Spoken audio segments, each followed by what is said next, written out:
इकडे व्यंकटाचल पर्वतावर श्रीनिवास आई बकुला देवी यांच्याबरोबर दिवस घालवू लागला.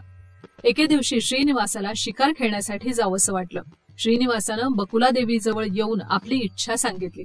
बकुला देवी श्रीनिवासाचं बोलणं ऐकून म्हणाली, हे मुला, तू फार लहान आहेस आणि तू अजाण आहेस.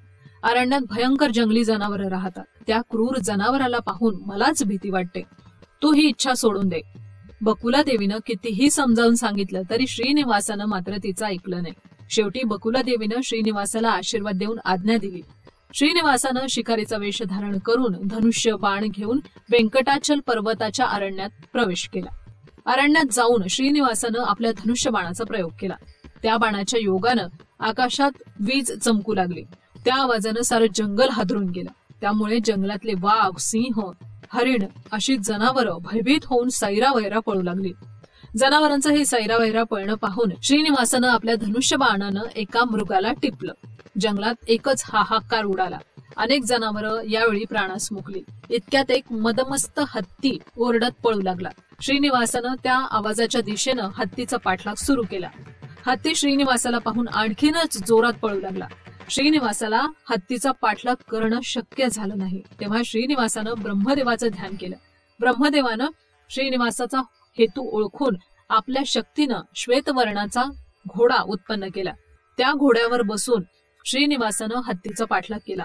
शेवटी हत्ती थकून जाऊन त्यानं श्रीनिवासाला प्रणाम केले. श्रीनिवासाला ही दया येऊन त्यानं हत्तीला सोडून दिलं. श्रीनिवास मात्र आता शिकारीमुळे खूपच थकून गेला होता. त्याला फार तहानही लागली होती. पाणी पिण्यासाठी जवळ असलेल्या एका उद्यानवनात तो शिरला. श्रीनिवासानं घोड्याला घेऊन त्या उद्यानात प्रवेश केला. घोड्यालाही पाणी पाजवून आपणही पाणी पिऊन उद्यानात तो एका बोधी वृक्षाखाली बसून आराम करू लागला. पद्मावती नेहमीप्रमाणे आपल्या सखींबरोबर वनविहार करण्यासाठी त्याच उद्यानात आली. पद्मावती खेळत बागडत बोधी वृक्षाजवळ येऊन पोहोचली. श्रीनिवासही पद्मावतीचं ते रूप सौंदर्य पाहून मंत्रमुग्ध झाला. इतकी सुंदर कन्या कोण आहे? देवलोकातली ही अप्सरा तर नाही ना? देवलोकातली अप्सरा पण इतकी सौंदर्यशाली असू शकत नाही. या कन्येशी कसंही करून विवाह करण्याची त्यानं त्यावेळी शपथ घेतली. पद्मावतीनं पण हसत खेळत श्रीनिवासाकडे पाहिलं. त्याची विचारपूस करण्यासाठी आपल्या सखीला तिनं पाठवून दिलं. पद्मावतीचं बोलावणं ऐकून श्रीनिवास आपल्याजवळ आलेल्या सखीला सांगू लागला, हे कन्यांनो, मी शेषाचल निवासी आहे. माझं नाव श्रीनिवास. मी या ठिकाणी शिकार करण्यासाठी आलो होतो, पण थकून जाऊन इथे आरामासाठी बसलो आहे. असे सांगून पद्मावतीकडे पाहून तो म्हणाला, हे युवतींनो, तुम्ही कोण आहात? तुमच्या आईवडिलांचं नाव काय?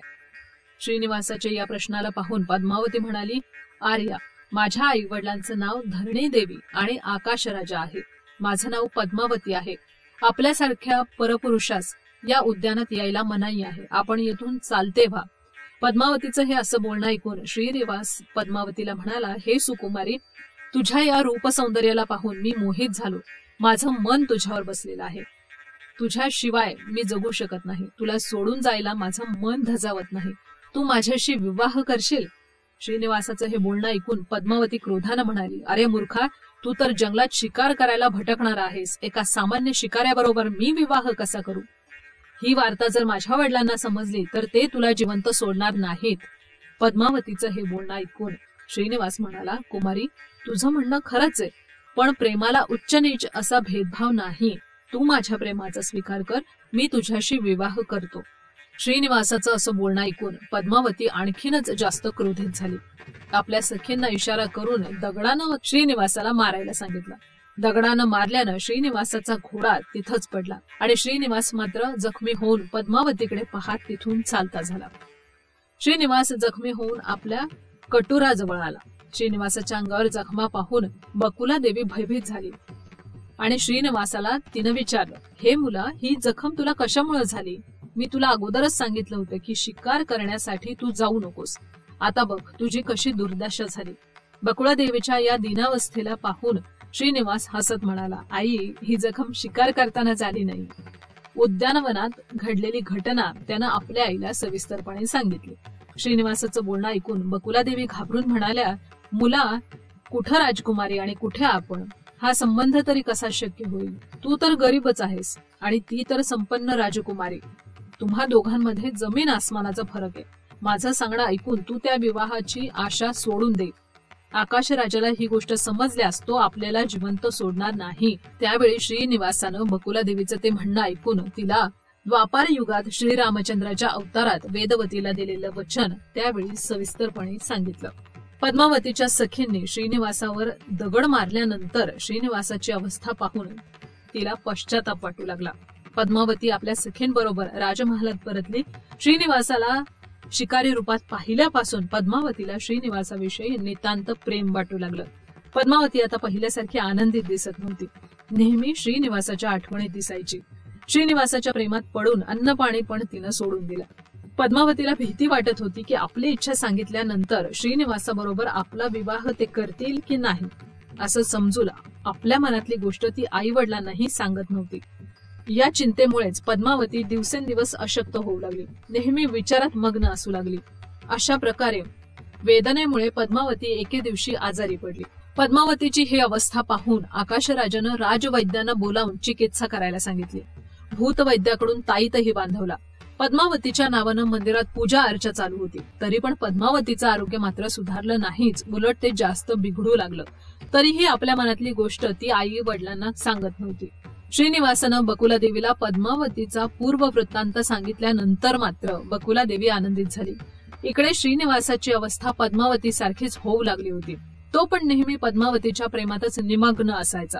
श्रीनिवासाची परिस्थिती पाहून बकुला देवी एके दिवशी त्याला म्हणाली, मुला तू चिंता करू नकोस. मी आकाशराजाजवळ जाऊनच त्याला समजावून सांगून पद्मावती बरोबर तुझा विवाह करायला सांगते. असं सांगून बकुला देवी आकाशराजाला भेटण्यासाठी नारायणपुरास जाऊन पोहोचली. श्रीनिवास आईच्या सांगण्यावर अति आनंदित झाला. तरीही त्याची चिंता मात्र कमी झाली नाही. उलट शंका निर्माण झाली. पद्मावतीला मला देतील की नाही? पद्मावतीला त्याच वेळी निजरूप दाखवायला हवं होतं का? माझ्या शिकारी वेशात पद्मावतीनं मला कदाचित ओळखलं नसावं. अशा प्रकारे तो वेगवेगळ्या पद्धतीनं विचार करत होता आणि बेचैन होत होता. त्यावेळी श्रीनिवासाला एक उपाय सुचला. त्यानं निश्चय केला, आईच्या अगोदर जाऊन आपण पद्मावतीला भेटायला पाहिजे. श्रीनिवासानं भिल्लिणीचा वेश धारण केला. तोंडावर रंगबिरंगी कुंकू लावून डोक्यावर टोपलं ठेवून बकुला देवीच्या अगोदरच तो नारायणपुरास जाऊन पोहोचला. राजमहालाजवळ जाऊन भविष्य सांगतो भविष्य असं गाणं गाऊ लागला. राणी धरती देवीनं भिल्लिणीचा आवाज ऐकून तिला आत बोलावलं. पद्मावतीला दाखवून ह्या मुलीची चिंता काय आहे, खरोखर सांगितलं तर तुला इनाम देईल. त्या भिल्लिणीनं डोक्यावरचं टोपलं खाली उतरून ठेवलं. टोपलीतून सूप काढून राणीला सुपात दक्षिणा ठेवायला सांगितलं. राणीनं सुपात मोती भरून दिले. भिल्लिणीनं त्यावेळी आपल्या मनात आपल्या आराध्य दैवतांचं मनन आणि ध्यान सुरू केलं आणि सांगितलं, हे माझं सांगणं नाही, देवतांचं सांगणं आहे. तू भाग्यवान आहेस.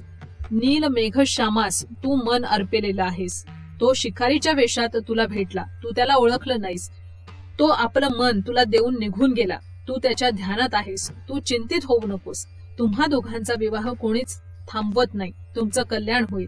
माझ्या बोलण्यावर विश्वास नसल्यास सुपात पहा. तुझ्या मनाची इच्छा त्यात दिसेल.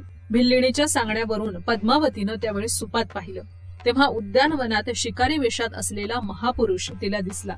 त्या शिकारी महापुरुषाला पाहून पद्मावतीनं शर्मेनं मान खाली घालून हसतच आपल्या दोन्ही हातांनी आपलं तोंड लपवून घेतलं आणि तेथून ती निघून गेली.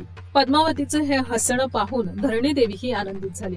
धरणी देवीनं पद्मावतीच्या सख्यांना बोलावून उद्यानवनात घडलेली घटना विचारून घेतली आणि भिल्लिण राणीची भेट घेऊन ती तिथून निघून गेली.